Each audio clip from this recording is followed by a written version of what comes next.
मतलब आपके सामने है ना जी। देखिए, अगर कोई बंदा आपके घर के सामने 50 मुसल्लह अफराद के साथ खड़ा हुआ है, दिन रात कह रहा है कि तू बाहर निकल, मैं तेरे सर में गोली मारूंगा, तो मजाकरात तो नहीं हुए ना। राइट। आप समझ रही है ना? बिल्कुल ऐसे ही तो है। देखिए, अब हम उम्मीद कर सकते हैं, हम उम्मीद कर सकते हैं कि यहाँ से ये प्रेशर टैक्टिक है, मतलब एक इंतहाई खतरनाक, इंतहाई गैर जिम्मेदाराना प्रेशर टैक्टिक है। लेकिन क्या ईरान अब ईरान तो पहले से ही टेबल पर है ना जी। एग्जैक्टली। देखिए, ईरान को कहा था कि जी आप अपने जौहरी हथियार ना बनाए। उन्होंने तो जो ओबामा के साथ डील हुई थी JCPOA वाली, उसमें पहले आप 2 पैराग्राफ पढ़े, उन्होंने कहा कि हम नहीं बनाएंगे जौहरी हथियार। लेकिन जब वो ये मानते हैं, वो कहते हैं अच्छा अब आप मिसाइल्स भी ना बनाए, फिर कहेंगे कि यार अब आप 2 वक्त ज़रार की साहब, रोटी सॉरी ना टू खाएं। इंटरप्ट यू, जरा साथ रहिएगा। सईद ख्वाजा अल कामा साहब भी हमें ज्वाइन कर चुके हैं, सीनियर एनालिस्ट, उनसे बात कर लेते हैं। सर बहुत शुक्रिया ट्रांसमिशन के लिए वक्त निकालने के लिए। ओवरऑल ऑनगोइंग सिचुएशन को कहाँ पर जाता हुआ देख रहे हैं, क्या हालात और क्या मामला बनते नजर आ रहे हैं? दोनों ममालिक नहीं बल्कि अभी पूरा खित्ता ही है जो लपेट में आ रहा है। जी जी जी, आई कैन अंडरस्टैंड इट। देखिए, it reminds me of Vietnam.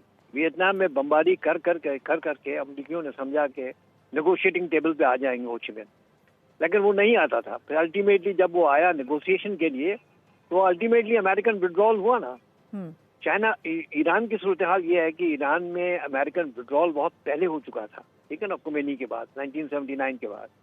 ना वो जो लॉस्ट टेरिटरी है ना अमेरिका को, बस उसी का दुख है मुझे लगता है कि they want to sort of ये सारे रीजन के अंदर ना अपना इन्फ्लुएंस को बरकरार रखने के लिए ये बॉम्बिंग कर रहा है। लेकिन the bombing will not ultimately no sort of, it will further strengthen the culture of resistance जो है, जो ईरानियंस के अंदर पैदा हो गया है।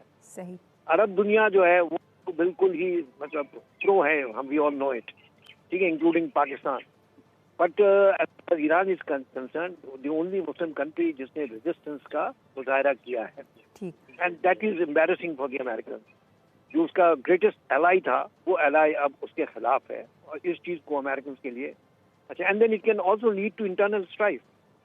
इंटरनल स्ट्राइक हो सकता है, अगर प्रो गवर्नमेंट बना लेते हैं वहाँ पे, तो फिर तो ऑलरेडी डिवाइडेड नेशन है इस इशू के ऊपर।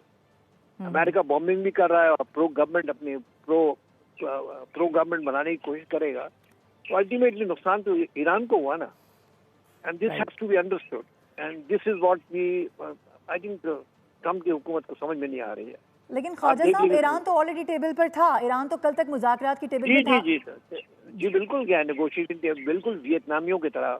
वियतनाम में भी ऐसे ही होता था, बमबारी करते थे, वो नेगोशिएटिंग टेबल पे आ जाते थे, ठीक है ना। अब द अमेरिकन जो है ना, आई थिंक वो हिस्ट्री से लेसन हासिल करने की कोशिश नहीं कर रहे हैं। They think by use of force they can do anything and everything, but this will also create you know trust deficit among other allies of the United States, कि anything can happen। वो अपने आप को impose करना चाहते हैं आगे से।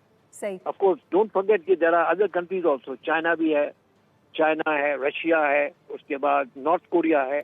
इन्होंने एक अलायंस फॉर्मेशन भी कर लिया है इसके साथ, ईरान के साथ। That is also there on the card। अब ज्यादा बमबारी होगी तो ये अलायंस may become active।